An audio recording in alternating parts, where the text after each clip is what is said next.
Hi guys, Lindsay here with Storybook Family Farm.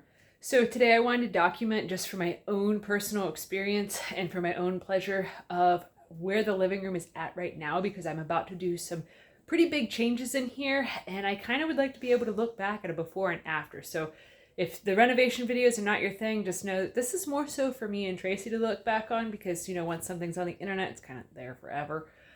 So figure too, I'd show you guys so that way you guys can kind of see the chaos of living in a construction zone, especially if your property does not have a garage or any usable outbuildings. So welcome to my garage, workshop, and living room. So over in here, I did put all the paneling up on the walls. If you guys have been following my journey for a while now in this house, you guys know that the walls in here were very, very destroyed.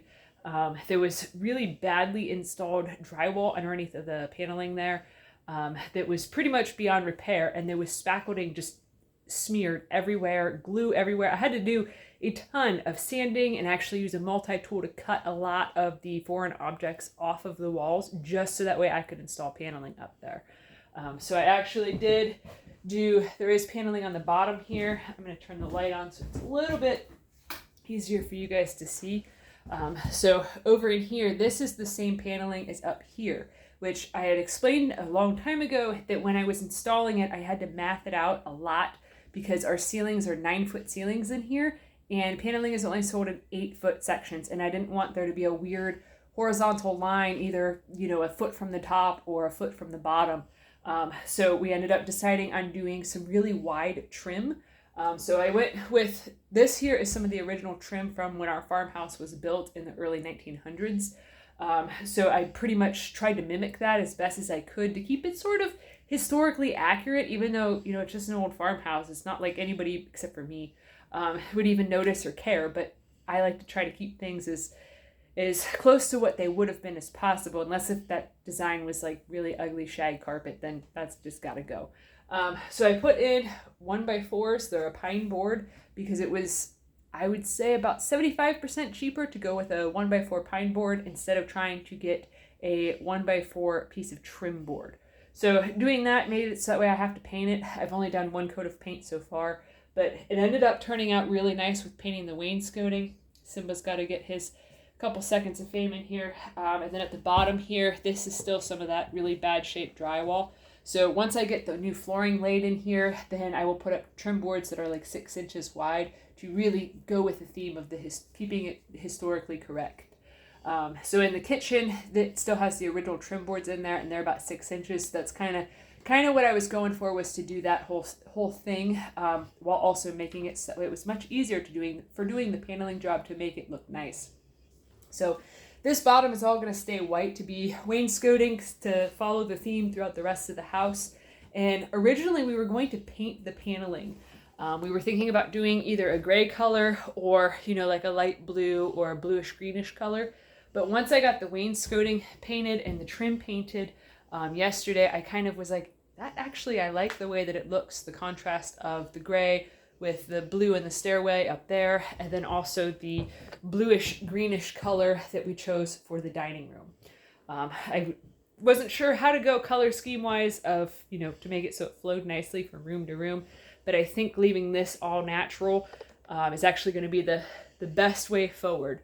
So for the ceiling, I had to create a bit of a drop ceiling, because when we bought this place, there was no ceiling in here. It was just the floor joists and rafters, or the floor joists for upstairs, and then the bottom of the wood floor for upstairs. So it wasn't anything really pretty or nice or easy to work with. And since our house is very old, everything was uneven. So I could not put drywall up there unless if I really lowered the ceiling a lot, which I did not want to do because I think it's nice to have the 9-foot high ceilings.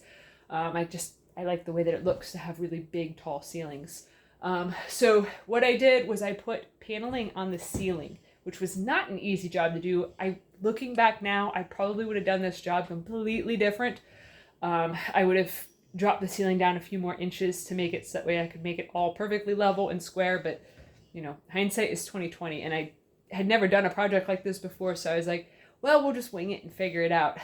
So it made it so that way it's been more complicated to do it this way, but it was easier initially, so it's kind of kind of one of those things where sometimes your shortcut ends up being a long cut. So I put the paneling up, and I also put drywall mud up. So since everything is uneven, I had to do a lot of mudding work, especially over in here. You guys can see the seams still, but because I did so much mudding work in that area, I'm actually going to have to paint the ceiling now so that way I can then add more mud, because if it gets too thick of mud, I've learned that it'll just start cracking out and stuff, even if you use tape and, you know, do it right. With how big of cracks and gaps and things like that there's a lot of thick mud out there.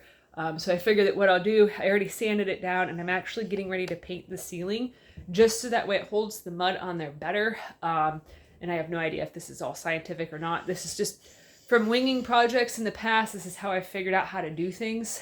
So I've noticed in the past that you can only apply so much drywall mud before it just sort of can't stick to itself very well anymore. And it just starts chunking and getting wonky and weird. So I've found in the past that if I put a thin coat of paint over top of it, let it dry, and then a couple days later then go back with more mud, then it works better. You know, I have no idea if that's the proper way to do it or not. That's just how I've done it. So I'm going to try to put a coat of ceiling paint on today, so then that way I can see and add more mud as needed. I am planning on actually putting a textured ceiling on top of this to sort of disguise the unevenness, because no matter what, it was going to be uneven, even if we would have done drywall. So, and then I also have the same like 4-inch thick trim boards to go along the top there. You guys can see the old drywall is still there, where it's all torn up and really jacked up. And I couldn't remove it because this house has blown-in insulation, like the blown-in cellulose insulation, like it's normally, a lot of times you see it in attics. So basically, if I would have taken that drywall off of the wall there that's an exterior wall, or the wall here that's an exterior wall, the entire house would have just been, it would have been like confetti exploded in the house, and that would have been really bad, and then it would have been almost impossible to put insulation back in. It just would have been a nightmare. So I did it this way. That was the only way that my brain could figure out how to do this project.